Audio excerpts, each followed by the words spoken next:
चलिए हम लोग इसको प्योरिटी की बात करते हैं, है ना। प्योरिटी में हम लोग एक तो पता चला कि प्योरिटी जो होती है हमारा कैसा होता है ना। तो प्योरिटी का अगर सपोज हम लोग जैसे एग्जांपल लेते हैं तो उस कंडीशन में क्या होता है कि इनका जो रेशियो देखना है ना, reactivities of the radio nuclide of the ratio, ठीक। तो उसमें हम लोग क्या किया कि एक आपका न्यूक्लाइड जो होती है, न्यूक्लियस जो होती है, इनके जो न्यूक्लियस और यहाँ जो फॉर्मेशन हुआ इनका जो न्यूक्लियस के थ्रू, जब इसमें क्या करते हैं हम इन दोनों का न्यूक्लियस से न्यूट्रॉन से, है ना, यहाँ आपका 3 तरह का फॉर्मेशन होगा, दीज आर, ठीक। यहाँ पे आपका 3 होता है, फिर यहाँ पे आपको 3 तरह का बनता है, यहाँ पे आपको 2 तरह का बनता है, 2 न्यूक्लियस, दीज आर, ठीक। तो इन दोनों के बीच के जो हमारा करेंट हो गया और इसमें प्रीवियस हो गया, ठीक। करंट और प्रीवियस की जो न्यूक्लियस होती है इसके थ्रू क्या करते हैं हम इसको रेशियो को फॉर्मेशन किया जाता है। और ये जो रेशियो होती है क्या क्या होता है आपका एक्टिविटी ऑफ द, ये क्या होता है ratio of activity of radio nuclide. ये जो प्रोसेस होती है इस प्रोसेस को टोटल बोला जाता है रेशियो ऑफ एक्टिविटी न्यूक्लाइड कहा जाता है। एक्टिविटी न्यूक्लाइड जो किसमें प्रिपेयर हो रहा है आपका, ये प्योरिटी फॉर्म में, ठीक है। अब प्योरिटी फॉर्म में इसका फॉर्मेशन हुआ तो उस कंडीशन में क्या करते हैं, और जो रेडियो एक्टिव एलिमेंट का है ना, ये किसके थ्रू प्रिपेयर होता है आपका, ये रेडियो एक्टिव एलिमेंट के रूप में हमारा क्या करता है इसका फॉर्मेशन होती है। सपोज इसमें एक एग्जांपल लेता हूँ इसका इम्प्योरिटी के रूप में, है ना, प्योरिटी के रूप में मान लीजिए मेरे पास इसमें अगर मॉलिब्डेनम का यहाँ पे आपको प्रेजेंस है, सपोज यहाँ पे आप मेरे पास मॉलिब्डेनम 98 और मॉलिब्डेनम, ठीक है, और दूसरा होता है मॉलिब्डेनम मेरे पास होता है इसमें 99, ये मॉस्क है ना, ये आपका एक तरह का हमारा निक्लाइड है, ठीक, रेडियो निक्लाइड होती है। जिसमें से क्या करते हैं यहाँ पे अगर हम लोग इसको बीटा इमेजेंस किया है ना, बीटा के रूप में माइनस बीटा या बीटा के रूप में इसको इमेजेंस करते हैं, तो उस कंडीशन में यहाँ पे 87% होती है ना, 87% यहाँ पे टैक्टाइल का फॉर्मेशन हो रहा है, डेज 99। और एक कंडीशन में यहाँ पे क्या करता है, यहीं पे इसका जो फॉर्मेशन होगा टैक्टाइल का, ये भी आपका 99 के रूप में इसके प्रीवियस होती है। दोनों कैसा था आपका यहाँ पे सेम को फॉर्मेशन। फिर इसमें क्या करते हैं, इसी में आपका जब इसमें बीटा एलिमिनेशन आप रखे करेंगे तो उस कंडीशन में रूथियम का फॉर्मेशन होता है, जो इसका मास नंबर भी कितना होता है आपका 99। और देयर इज अ फॉर्मेशन क्या करता है इसका आपका स्टेबल रूप में, दिस आर द स्टेबल रूप। अब ये क्या हो गया, देखिए जो मॉलिब्डेनम था, हम लोग इसको पहले मैंने बोला कि एक्टिविटी ऑफ द न्यूक्लियाइड जो प्योरिटी होती है, प्योरिटी ऑफ जो देखेंगे डिफाइन करता है कि ratio between activity of the nuclide का, ठीक है, कौन, प्योरिटी का। तो यहाँ पे हमारा जो सब्सटेंस के रूप में यहाँ पे यूज हो रही है वो रहता है आपका रेडियो एक्टिविटी कंपाउंड होता है यहाँ पे, ये क्या होता है आपका रेडियो एक्टिविटी कंपाउंड हो गया। अब इसी के रेशियो को देखेंगे इसका बीट उसमें, ठीक है। तो ये होता है ratio activity of the radio nuclide हो गया। अब इनका जो रेशियो प्रिपरेशन होगा ये रेशियो ऑफ ये होता है ratio of activity nuclide, radio nuclide activity radio nuclide, इसको बोलते हैं रेडियो न्यूक्लाइड होती है, ठीक। और यही चीज होती है आपका प्योरिटी कहलाता है। These are is the called of the purity formation is the unstable the highly nuclide in the formation to stable part, so is the ratio between the activity radionuclide is called of the purity formations, ठीक है। आप देखिए purity की बात अगर करेंगे जब तक उसमें फ्यूजनिंग होगा तब तक हम क्या करें उसमें एक्टिविटी सब रेडियोन्यूक्लाइड ही हमारे क्या रहता है उसमें प्योरिटी पे प्रिपेयर करते हैं।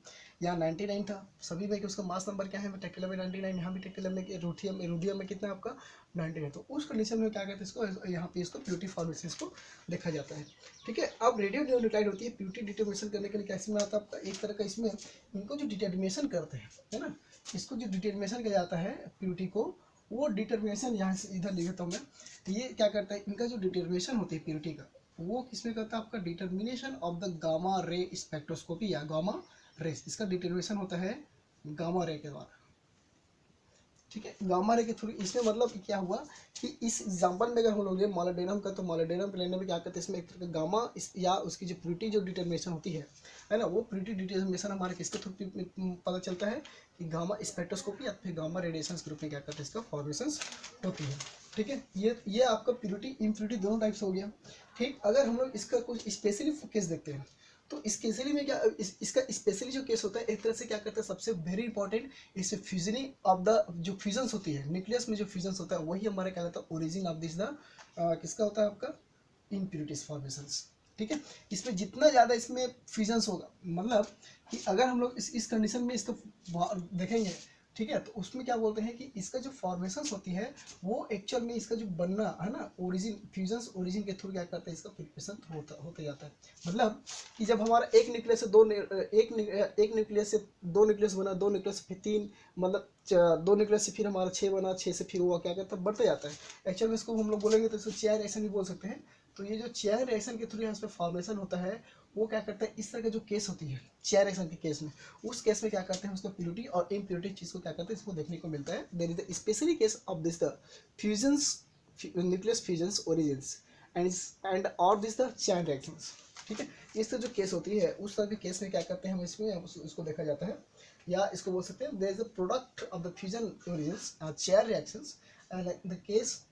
ये क्या होता है आपका उसका चेयर रिएक्शन। इसमें जो इस तरह का जो फॉर्मेशन होगा न्यूक्लियस में, है ना, यही न्यूक्लियस के थ्रू क्या करते हैं हमको उसको इस तरह का जो केस होती है उसको देखने को मिलती है।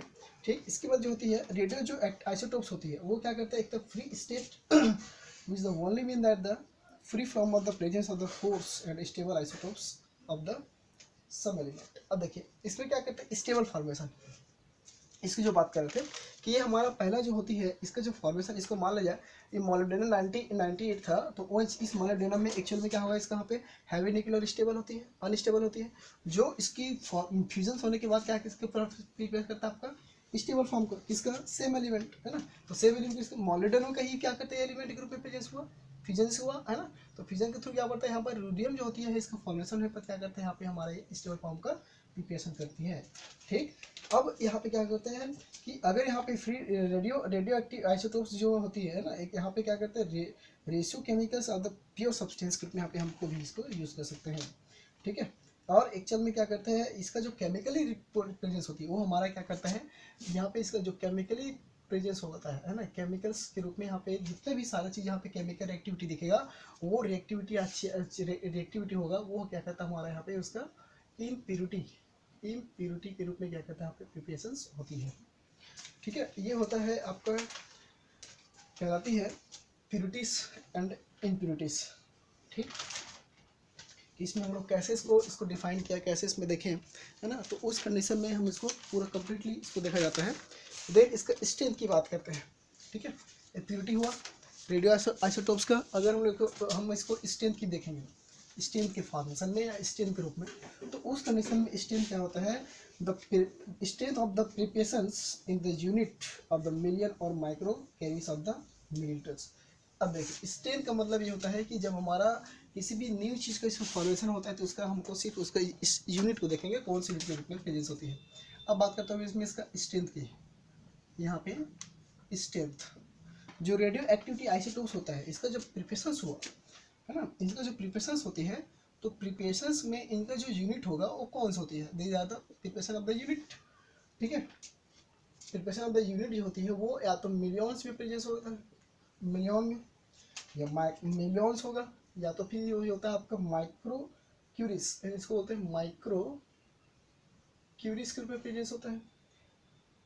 ठीक है, और इसी से या तो फिर इसको बोलते हैं सीधा सीधा सिंपल सी बात में इसको बोलते हैं पर मिलीग्राम में, है ना, या इसको बोला जाता है पर मिलीग्राम, मिलीग्राम के रूप में प्रेजेंस होता है इसका यूनिट पर मिलीग्राम के रूप में, या टोटल इसको कहा जाता है मिलीलीटर ऑफ द प्रिपरेशंस, है ना, इसका जो प्रिपरेशंस होगा, या तो फिर इसको बोलते हैं मिलीलीटर में, मिलीलीटर में होता है आपका मिलीलीटर में। ठीक, ये होता है स्ट्रेंथ ऑफ प्रिपरेशंस। जब इसका प्यूरिटी इसका प्रिपरेशन करते हैं तो उस कंडीशन में इसकी स्ट्रेंथ जो होती है तो इतने वो यूनिट पे डिपेंड करता है, आप कितने यूनिट के अकॉर्डिंग हमको उसका स्ट्रेंथ को पता लग जाता है। तो इनका जो स्ट्रेंथ ऑफ द यूनिट होती है वो मिलियंस में होती है, या तो फिर माइक्रो कैरेज में होगा, या तो मिली पर मिलीग्राम में होती है, या तो फिर क्या होता है इसमें मीटर लीटर में, या पर मिलीग्राम है, या तो फिर मिली लीटर में इसका प्रिपरेशन किया जाता है। तो ये होता है आपका स्ट्रेंथ एंड प्यूरिटीज रेडियो आइसोटोप्स का। ठीक है, इसमें आज हम लोग देखें कि रेडियो आइसोटोप्स का प्यूरिटीज एंड स्ट्रेंथ कैसे होती है। ठीक, तो प्यूरिटी का मतलब यहाँ पे मैं एक्सप्लेन कर दिया। फिर स्ट्रेंथ का मतलब होता है यहाँ पे हमारा जो रेडियो आइसोटोप्स का प्रिपरेशन करोगे तो उसका जो हमारा इसका जो प्रिपरेशन होता है इसका टोटल किस पे डिपेंड करता है, उसके यूनिट के उसके इकाइयों पे डिपेंड करता है। तो हमारा सबसे वेरी इंपॉर्टेंट होता है पर मिलीग्राम में ले सकते हैं, तो फिर इसमें मिलीलीटर में क्या करते हैं इसको प्रिपरेशन किया जाता है। तो सो दिस था your complete of this topic purity and strength. So thank you.